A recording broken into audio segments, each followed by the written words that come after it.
Welcome to Louisiana Travel. We're here today to talk a little seafood, and with me is Samantha Carroll, who is the head of the Seafood and Promotion Board that is tasked with promoting the great seafood here in Louisiana. And today we're going to talk more importantly about crawfish. That's Welcome. Right. Tell us a little bit about the industry, and now we're in crawfish season. That's right, and it's a very exciting time for every Louisianian, and plus the people that travel here because they love to eat the boiled crawfish. Crawfish is a very important commodity in Louisiana, with 90% of the crawfish that we harvest here supplying the whole United States. So, we're the shareholders in the crawfish world. Well, I know as president of the Lieutenant Governors Association, we were able to get every lieutenant governor to support legislation we're working on to put a fee on imported seafood. We know the seafood that's brought into this country, it's not inspected. And we want to put a fee on there to inspect more seafood to make it safer, but also to give our local fishermen a level playing field. And we got the support of all the lieutenant governors as we work on that legislation, which will help show the difference in our seafood, domestic farm waste, as opposed to the imports that are raised in unsafe conditions. Exactly. And everybody at home knows when they go to the grocery store, they see a crawfish packet and it has like a Cajun name on it, but it's really from China. And that's something that people really need to pay attention to their packaging to make sure they're buying from Louisiana. Absolutely. We also ask the restaurants to use Louisiana seafood. And surely you can tell the difference when you're using fresh Louisiana crawfish tails in any dish compared to those frozen brought in from out of the country. Tell us a little bit about how the Seafood Board operates in supporting the industry. Well, through all different facets. So we have a member from each industry that sits on our board, and our crawfish industry is really ramping up right now. So, they offer tours at different crawfish farms. They offer, just full-on experiences with music and boils, and they also, really offer right now, they're specializing in giving people the opportunity to harvest their own crawfish, so they get to really see firsthand. And I think those kind of tourism experiences around the country, Crawfish Haven, those places where people can come, actually go out and catch the crawfish, learn how to eat them, learn how to cook them, are really, it's big all over the country. So we've got that tool in our toolbox to attract tourism here. We also do something every year that you have been a great part of, and it's pardoning the crawfish. Yeah. And that came about when actually we saw the White House always pardon a turkey, and I was able to tell the vice president about pardoning the crawfish, and he said, "What the hell are you talking about, son?" I said, "Well, you'd have to be from Louisiana to understand it." But tell us how we do that every year and how we kick off crawfish season with pardoning of the crawfish. Yeah, so our pardoning of the crawfish event is happening March 8th this year, and it always happens the Tuesday after Mardi Gras. So we select one crawfish from our board members that sits on our crawfish board, his farm, and he brings it in, and then yourself and our esteemed crawfish guest get motorcaded into the location, and then we get to pardon them. We read a proclamation, and we really just get to celebrate how great crawfish season is, but how lucky this one little crustacean gets to. Right. When I was able to tell the vice president, one lucky crawfish, we let it go in a state park to live his life out while the rest of his family gets boiled alive. He just couldn't understand that. And so don't worry, you have to come down to Louisiana and eat some and figure it out. But that's just a nice way of bringing a highlight to something a lot of other states don't have, that industry, that it's a way of life here. You get invited to people's house, go to the backyard, eat crawfish. It's part of our heritage, it's our culture. So we are really excited about the Seafood Board and what you're doing to promote seafood and promote Louisiana seafood, safe Louisiana seafood. Yeah. Tell us a little bit about how that's going and what can we do to really kick it up a notch in helping make sure they're using Louisiana product. Yeah, so we've been, doing a lot of different campaigns just to bring awareness to the everyday consumer. They passed a bill not too long ago that restaurants serving shrimp or crawfish have to label if it's domestic or imported, and that's really helped. The health department actually enforces that, so it's pushed a lot of our restaurants to, I'm kind of embarrassed to put that I have imported seafood on my po' boy, I'm going to change that. So it's really pushed a lot of people forward in making the right decision. But now, so more than ever, a lot of our grocery stores are doing bigger signage so people can know what they're buying. And I know you've also put out there to make sure we're not being misled. Exactly. We're not packaging stuff that says Louisiana that's not really from here. And that's important too, because people want to know where their products come from. Samantha, thank you so much for being here, for all you do for the industry. And folks, make sure you eat Louisiana seafood. Our local fishermen really depend on it. So make sure you ask, where is that seafood coming from, and make sure it's right here from Louisiana.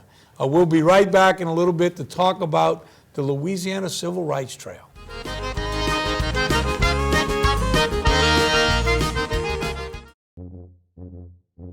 There's a joy of life you'll find only in Louisiana.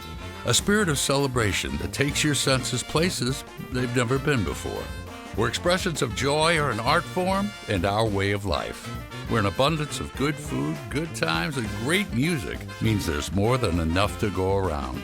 Come one, come y'all. Come feed your soul in Louisiana. I'm John Goodman, inviting you to visit LouisianaTravel.com and plan your getaway today. Visit one of our 21 state parks all over Louisiana. Let's go to the state park. There are 21 of them, you know. And state parks have biking and hiking, tubing, and we can even ride horses.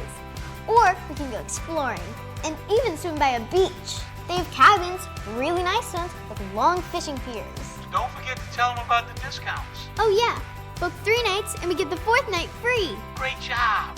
Thanks. Louisiana State Parks, we're ready for your adventure.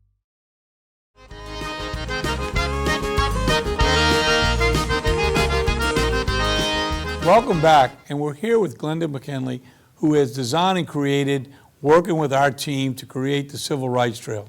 Welcome, thank you for being with us. Thank you for having me. I'm excited to be here. You know, it's funny how this started out. I was on a first tourism trip as Lieutenant Governor, and Alabama, Mississippi got up and talked about this great Civil Rights Trail and all the history.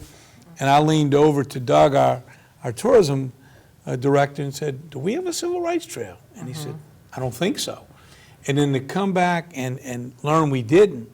But then as we partnered up to find out some of the real history here in Louisiana, it actually blows away some of those sites in other states. And your team has done an incredible job on this journey to where we are, and much more to do. So tell us a little bit about that. Well, first of all, thank you for taking the leadership role and making this happen. Louisiana has a very significant role in the modern civil rights movement, and until now, people really just didn't know what we did. We were the first in many occasions when it relates to civil rights. For example, when you think about the Baton Rouge bus boycott, I mean, that was the bus boycott that inspired the Montgomery boycott. And I think when you take on a project as large as this, you really have to be very careful and intentional about what you're doing. So many of the people who were involved in the civil rights movement are still alive. So we knew that we had a responsibility to travel the state. We went to 22 locations and thousands of miles just to make sure that we interacted with all of the communities and that we heard from the people who were engaged in the civil rights movement so that they could tell their story. At that time, we really didn't know what the civil rights trail was going to look like. What we really wanted it to do was bubble up from the ground up so that the people who were involved could have their voices heard and that we could accurately represent their involvement in the movement. You know, when I was there, and the markers, incredible design. You know, I know when they came back to the team and it was like, that's it. It just touched, it's colorful, it jumps out at you. But to see that gentleman with his name on that plaque and tears in his eye that he's still alive, and 17 days out of law school to file suit, that just, I still get goosebumps thinking about that. Right. Tell us about some of the other sites. Well, I think, when we first launched, we wanted to make sure that it represented all the different aspects of the civil rights movement, the boycotts, the marches, the people, the organization. So the first one was the unveiling at Dookie Chase Restaurant. Then, you remember that one. Good food. Oh, the food was delicious, and it was a packed room. I mean, people were really, really excited to see that happen. Then we went to the old state capitol, and then Little Union Baptist Church. And I think it's really important that we show that this movement happens statewide, that it just didn't happen in one location and one person, that it was a really, really organized effort. And I mean, when you talk to the people around the state, it was really clear when they talked about their stories, it's as if this happened just yesterday. And we made a promise that we would create an authentic trail that represented their true experiences.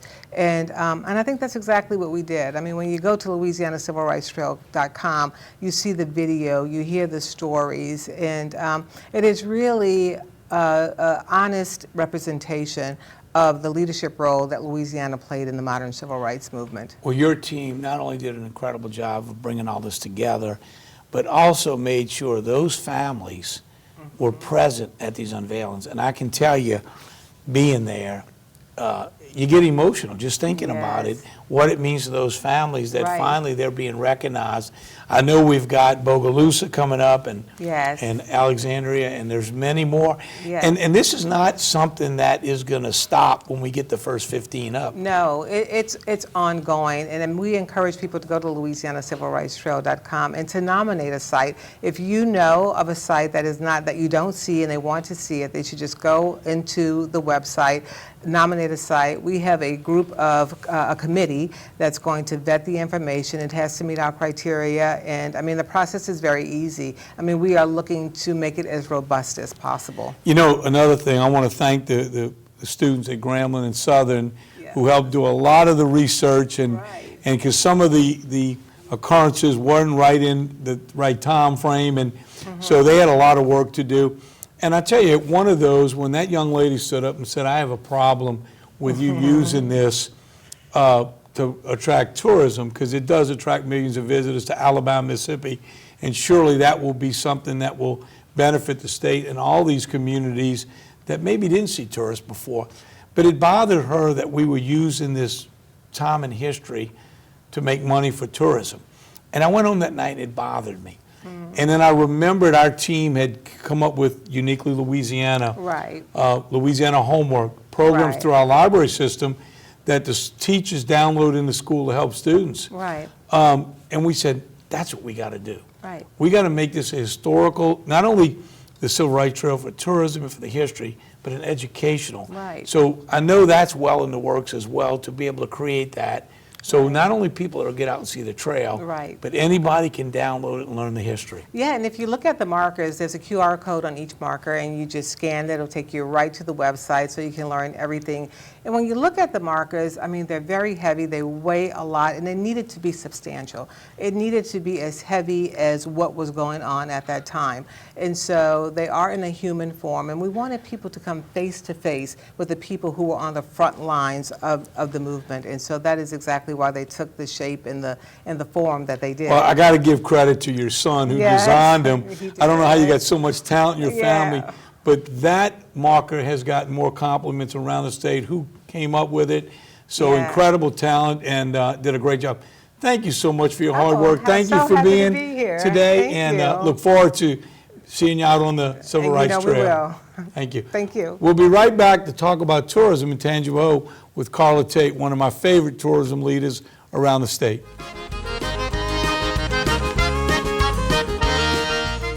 Hey y'all, I'm Amanda Shaw. We all know Louisiana is as fun as all get out. So get out, take a road trip, and explore our state. Fill her up, then try a new restaurant that's as fun-loving as it is food-loving. Grab the family and take off for monumental adventures at our 21 state parks.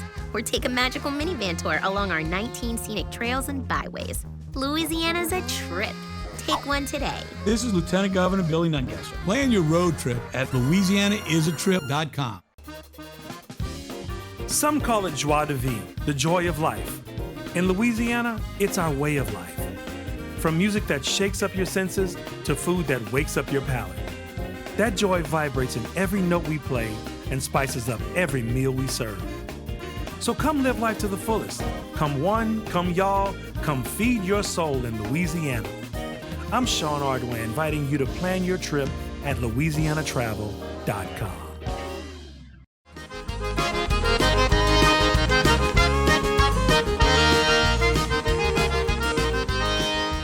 Welcome back. We're here with Carla Tate, who is an incredible leader in the tourism industry in Tangipahoa, to talk about her region and what they do to attract tourists here. Thanks for being with me. Oh, thanks for having me. You know, I love to come visit with you any chance I get and talk about Tangipahoa Parish. Well, you know, y'all have done an incredible job. You've got local leaders, a parish president that embraces the industry, and y'all have attracted events there to create tourism opportunities that support local business. Tell us about some of those events. Well, let me first just say you are absolutely correct on the leadership that we have in Tangipahoa Parish and our ability to all work together to improve and to bring different events to Tangipahoa Parish. I'm very fortunate in that. We do have some great events. First and foremost, our festivals. We have so many and we are proud of them. They've all had a rough 2 years, but we are so excited that they are kicking off and they are all in planning. So we'll start off with our Sicilian Festival, go into our Oyster Festival, Strawberry Festival, Italian my Festival, favorite.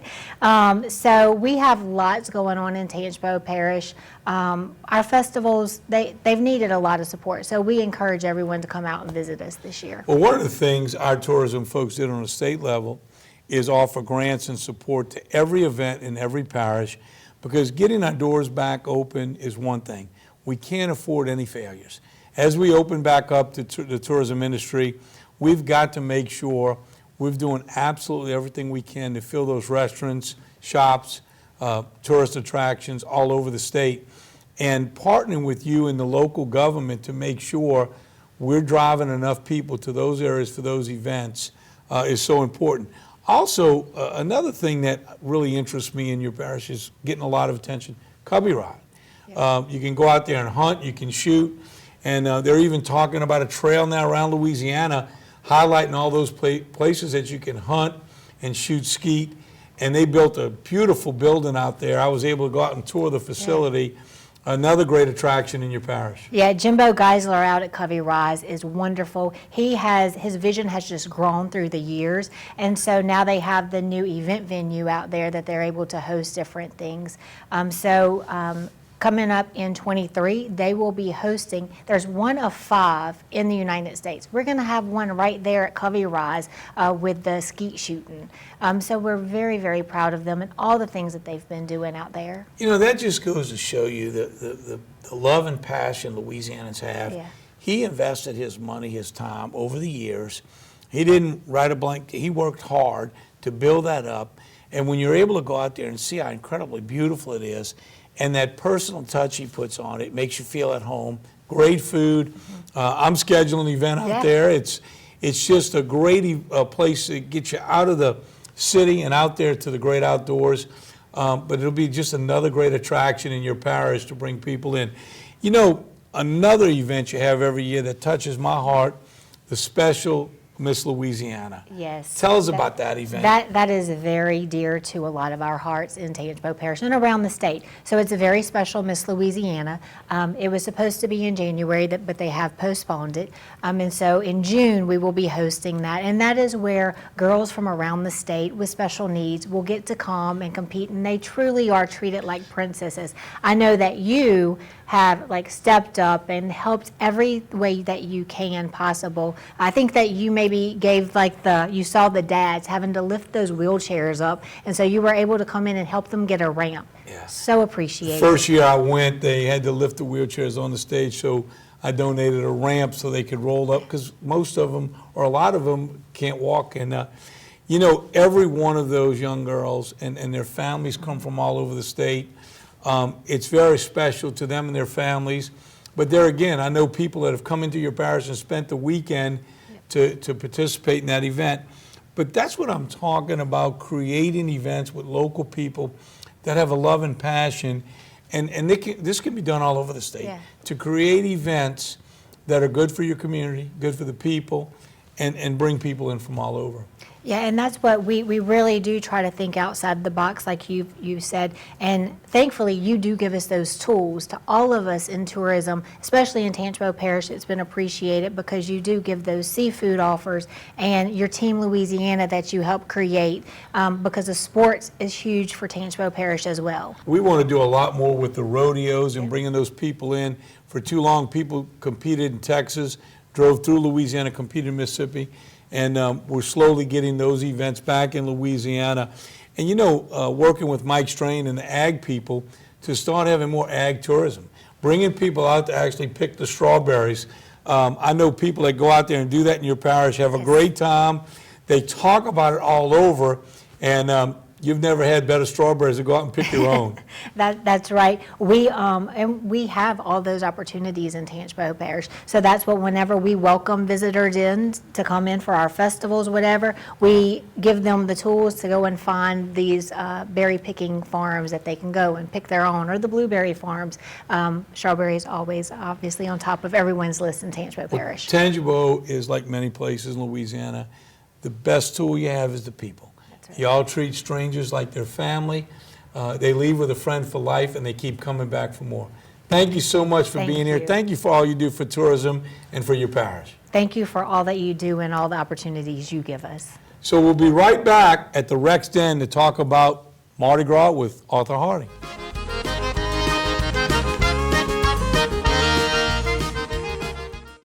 Y'all, I'm Amanda Shaw. Louisiana is a trip. Take one today and enjoy a close by, far from ordinary staycation that's sure to feed your soul.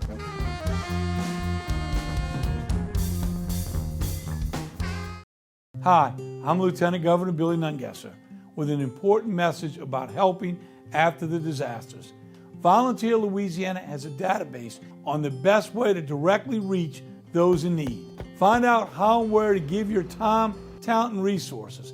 Make the connection. Go to volunteerlouisiana.gov now and show your support and help out a fellow Louisianan.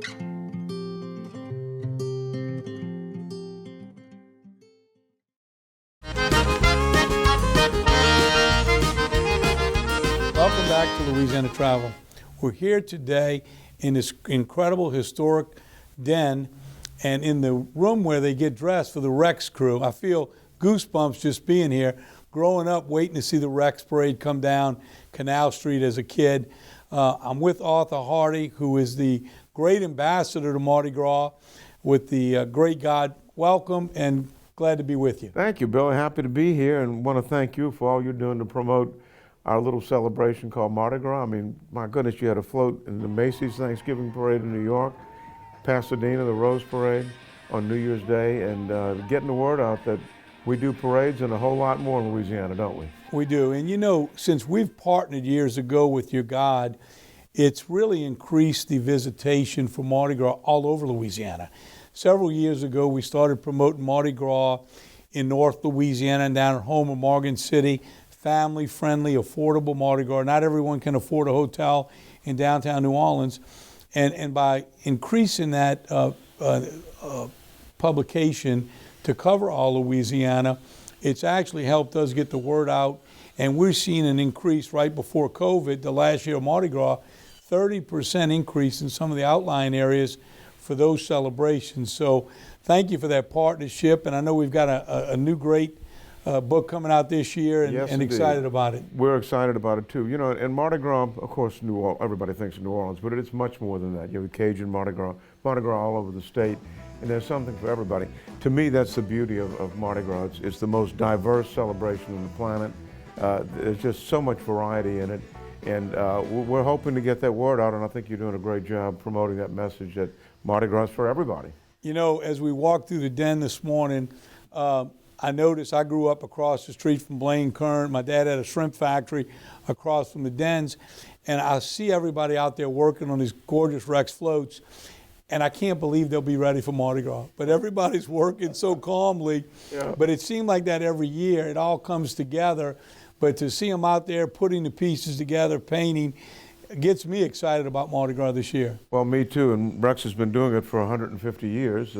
I had the pleasure of publishing a history of the Rex organization written by Dr. Stephen Hales. And as you know, Louisiana State Museum has an incredible exhibit that's going to be open way past Mardi Gras, and I hope people get to New Orleans to see it because it is a knockout. You know, when I walked in here in this with all the kings and all the costumes here, I couldn't help think back. I know every year my goal as a kid growing up was to get that Rex doubloon. Oh, yeah. And I had 4 of the 1960 Rex doubloons, and every year I'd wait for that guy to come out to see how much they went up in value. And so that was my retirement. I'll buy one. Was I had all those Rex, and I wouldn't let my dad leave the parades until I caught a doubloon every year. Good for you. And so it's kind of special to be here and know the history and all the great family tradition that Rex has brought to this community. It kind of gets a little tear to your eye. No, it's just wonderful to be in this room and to see that parade. And everybody's getting ready for Fat Tuesday. You know, we don't know what changes might be in place within the month of February, but whatever it is, we'll get over it. We'll handle it as we always have. You can't keep this city or this state down for that matter. Well, you know, I think the new COVID virus, and I just recently got over it, is not having a negative or as hard effect on people, and seems to be a lighter case to most people. And I think wearing the mask and taking precautions, I got to believe we're going to get through this with a great Mardi Gras celebration. You know, I was reading in the paper the other day how the crews, we expected a lot of them to cut back and everything, and they're just wide open, ordering more throws than ever. That's right. The memberships are up. And the marching bands and all of those things that go along with it are so excited to finally get out on the streets.